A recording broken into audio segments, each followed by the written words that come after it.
यह video class 10th और 12th के पास सभी छात्र छात्राओं के लिए है जिन्होंने पिछली वर्ष मतलब 2025 में हाई स्कूल या इंटर पास किया है बिहार बोर्ड से। ठीक है, यह देखिए इसमें क्या क्या है कि मैट्रिक और इंटरमीडिएट परीक्षार्थियों के लिए यह कौन कौन इसमें अप्लाई कर सकते हैं, मतलब आवेदन कर सकते हैं। कितनी राशि मिलेगी, 10,000 से लेकर के 25,000, मतलब किसको 10,000 मिलेगी, किसको 15,000 मिलेगी, किसको 25,000 मिलेगी। ठीक है, आवेदन की अंतिम तिथि क्या है और कहाँ से आवेदन करना है, मतलब किस वेबसाइट पर जाकर के आवेदन करना है, इन सारी चीज़ों को इसमें देखेंगे। ये देखिए बिहार सरकार की सूचना ऐसे निकली थी, इसी को हम एक एक करके डिटेल में यहाँ पे बता रहे हैं। सबसे पहले इसमें यह है कि आवेदन यह किसके लिए है। आवेदन उन विद्यार्थियों के लिए है जिन्होंने, मतलब छात्र छात्राएं दोनों, ध्यान रखिएगा, उनके लिए है जिन्होंने 2025 में या तो 10th पास किया है या तो 12th, लेकिन कहाँ से, BSEB द्वारा, मतलब कि बिहार विद्यालय परीक्षा समिति द्वारा। मतलब ये CBSE बोर्ड और ICSE बोर्ड, इन दोनों के लिए, बोर्ड के लिए नहीं, केवल बिहार बोर्ड के लिए, शॉर्ट में इसको बोले बिहार बोर्ड के लिए केवल है ये। ठीक है, बिहार बोर्ड के छात्र छात्राओं के लिए है जो 2025 में या तो मैट्रिक पास किए हैं या तो 2025 में इंटरमीडिएट पास किए हैं। ठीक है, अब इसके तहत देखिए सबसे पहले बिहार सरकार द्वारा एक योजना चलाई जाती है, मुख्यमंत्री बालिका इंटर प्रोत्साहन योजना। मतलब कि यह केवल इंटर में उन लड़कियों के लिए है जो इंटर पास की हैं और अविवाहित हैं। ध्यान रखिएगा, अविवाहित लड़कियों को ही क्या मिलेगा, 25,000 रुपये मिलेगा। और सभी वर्ग के, चाहे वो जनरल हो, चाहे वो OBC हो, चाहे वो SC हो, चाहे वो ST हो, सभी के लिए यह मिलेगा। जितनी भी लड़कियां हैं, प्रोत्साहन राशि कितना मिलेगा, 25,000 रुपये मिलेगा। अब चाहे वो फर्स्ट डिवीज़न से पास हो, चाहे वो सेकेंड डिवीज़न से पास हो, चाहे वो थर्ड डिवीज़न से पास हो, कोई भी लड़की अगर किसी भी वर्ग की है और किसी भी डिवीज़न से पास है, उसको 25,000 रुपये मिलेगा। किसमें, इंटर में। ठीक है, जो इंटर पास करेगी।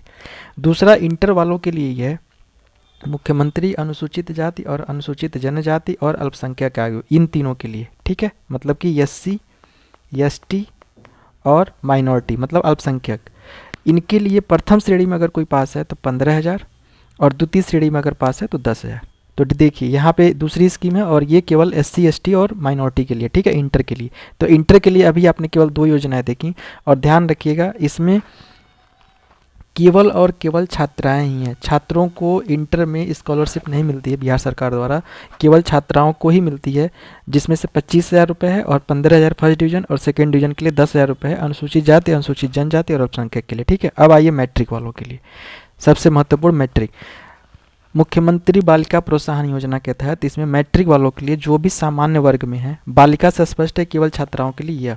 इसमें देखिए मैट्रिक में छात्रों को भी मिलता है, लेकिन अभी यह इस वाली योजना में छात्राओं के लिए है, जिसमें जो सामान्य वर्ग की छात्राएं हैं और जो OBC मतलब BC कैटेगरी की छात्राएं हैं, और प्रथम श्रेणी में जो पास करेगा, जो भी लड़कियां प्रथम श्रेणी में पास करेंगी उनको कितना मिलेगा, 10,000 रुपये मिलेगा। ठीक है, दूसरा, मुख्यमंत्री विद्यार्थी प्रोत्साहन योजना। यह भी जो मैट्रिक में जो सामान्य वर्ग के छात्र हैं, कौन, सामान्य वर्ग के जो छात्र हैं, उनको प्रथम श्रेणी में जो पास किए हैं उनको कितना मिलेगा, 10,000 रुपये मिलेगा। ठीक है, सामान्य वर्ग के छात्रों के लिए। यह सामान्य वर्ग और OBC लड़कियों के लिए, और यह किसके लिए, छात्रों के लिए, मतलब कि लड़कों के लिए। ठीक है, अगला है कि SC, ST छात्र छात्रा दोनों, मतलब कि जो भी SC और ST की छात्र छात्राएं, मतलब कि लड़के और लड़कियां दोनों हैं, मैट्रिक योजना के तहत प्रथम श्रेणी में जो पास करेगा उनको 10,000 रुपये और द्वितीय श्रेणी में जो पास करेगा उनको 8,000 रुपये मिलेगा। ठीक है, इन दोनों में केवल प्रथम श्रेणी वालों को ही मिलेगा। ठीक है, यह 10,000 रुपये जो मिलेगा जनरल और OBC को, यह 10,000 रुपये जो मिलेगा केवल प्रथम श्रेणी वालों को मिलेगा। ठीक है, लेकिन SC, ST छात्र छात्राओं को, प्रथम श्रेणी वालों को 10,000 और द्वितीय श्रेणी वालों को 8,000 मिलेगा। ठीक है, अब आगे देखिए, मैट्रिक में छात्र छात्राओं के लिए 2 स्कीम और है। एक है पिछड़ा और अति पिछड़ा, मतलब कि जो BC हैं और जो EBC हैं, एक्सट्रीमली बैकवर्ड क्लास, इन दोनों लोगों के लिए प्रथम श्रेणी में जो पास करेगा उनको 10,000 रुपये मिलेगा। और अल्पसंख्यक वर्ग के जो लोग हैं, जो माइनॉरिटी के लोग हैं, छात्र छात्राएं कोई भी, चाहे लड़का हो चाहे लड़की हो, उनको प्रथम श्रेणी वालों के लिए 10,000 रुपये मिलेगा। ठीक है, तो आप देख लीजिएगा किस कैटेगरी में है और आपके लिए कौन सी स्कीम है। ठीक है, 10,000 की है कि 8,000 की है, लेकिन ध्यान रखिए मैट्रिक में विशेषकर सभी उन्हीं को केवल मिल रहा है जो फर्स्ट डिवीजन में पास है। तो फर्स्ट डिवीजन पास होना कितना जरूरी है आप लोग खुद ही समझ सकते हैं। ठीक, अब पैसा मिलेगा कैसे, पैसा आपको चेक वर्क के माध्यम से नहीं मिलेगा, सीधे पैसा या जो प्रोत्साहन राशि इसको कही जाती है, यह सीधे DBT के माध्यम से आपके अकाउंट में आएगा। DBT का मतलब होता है डायरेक्ट बेनिफिट ट्रांसफ़र, जो आपका लाभ है सीधे आपके अकाउंट में सरकार द्वारा भेजी जाएगी। ठीक है, अब अकाउंट क्या करना है, अकाउंट को पहले तो आधार से लिंक कराना है। जो बैंक खाता है आपका, बैंक में जो खाता है उसको आधार से लिंक होना चाहिए। और एक चीज़ और होता है, वो सीडिंग भी होती है। आप बैंक में जाएंगे तो पता चल जाएगा कि सीडिंग क्या होती है, तो इसको सीडिंग भी कराना होगा अपने अकाउंट को। ठीक है, आधार से लिंक अलग चीज़ है और सीडिंग अलग चीज़ है, ध्यान रखिएगा। तो आधार से लिंक ही बस नहीं, सीडिंग भी कराना है, ताकि जो भी सरकार की राशियाँ हैं, कभी जो लाभ होते हैं वो आपके अकाउंट में आ सकें। अगला आवेदन करना कहाँ से है, देखिए एक वेबसाइट है www.medhasoftbihar.gov.in। ठीक है, इस पे आप जाएंगे तो इसको जब आप खोलेंगे तो एक पेज खुल के आएगा और इस पर रजिस्ट्रेशन करने के लिए 4-5 ऑप्शन दिए रहेंगे कि आप किस कैटेगरी के तहत, जैसे ये जो 7 योजनाएं आपको ऊपर दिखाएं हैं उस 7 योजना का नाम लिखा रहेगा। अब किस योजना के तहत आपको जा करके उस पर आवेदन करना है, आपको आप उस पर देख सकते हैं। ठीक है, ध्यान रखिएगा कि जो अभी आपको ऊपर बताया, बैंक खाता आधार से सीडेड होना चाहिए। आधार से लिंक अलग चीज़ है, तो लिंक तो कराना ही कराना है, सीडेड भी होना चाहिए। और आपका नाम, जन्मतिथि और आधार और बैंक का विवरण सब सही होना चाहिए। थोड़ा भी मिस्टेक होगा, आपने देखा होगा स्कूल में हमेशा बच्चे आते हैं कि हमारा नहीं आया, तो कोई ना कोई या तो आधार से सीडेड नहीं होता है, या तो नाम में कुछ मिसमैच होता है। आधार में अलग है, बैंक अकाउंट में अलग है, जन्मतिथि अलग है, आधार में नाम कुछ और है, बैंक में नाम कुछ और है। ठीक है, तो ये सारी चीज़ें आप भरिएगा।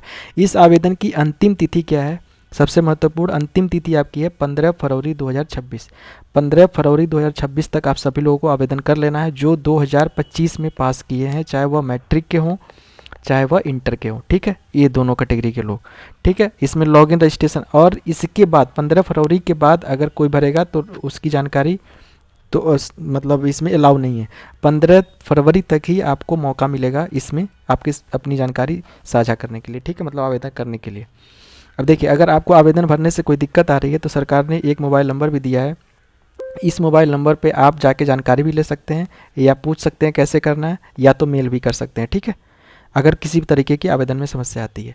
तो कुल मिला के इसका सार यही है, जो विद्यार्थी 2025 में पास कर चुके हैं वो तो ये फॉर्म को भरें, और जो विद्यार्थी इस बार विशेष करके जो अभी एग्ज़ाम जिनका चल रहा है वो लोग कोशिश यही करेंगे, अगर अगले साल इनको लाभ लेना है तो कम से कम फर्स्ट डिवीज़न तो पास हो ही, तभी इस योजना का लाभ मिलेगा। तो फर्स्ट डिवीज़न आप लोग पास करने के लिए अभी भी समय है। मैट्रिक वालों के लिए, मैट्रिक वाले अभी भी समय है, उनको थोड़ा अभी 15 दिन का लगभग समय है, 14 से 15 दिन का। वो लोग अभी भी अच्छे से पढ़ाई करें तो आराम से फर्स्ट डिवीज़न लाना कोई बहुत कठिन काम नहीं है, आराम से आ जाएगा फर्स्ट डिवीज़न। ठीक है।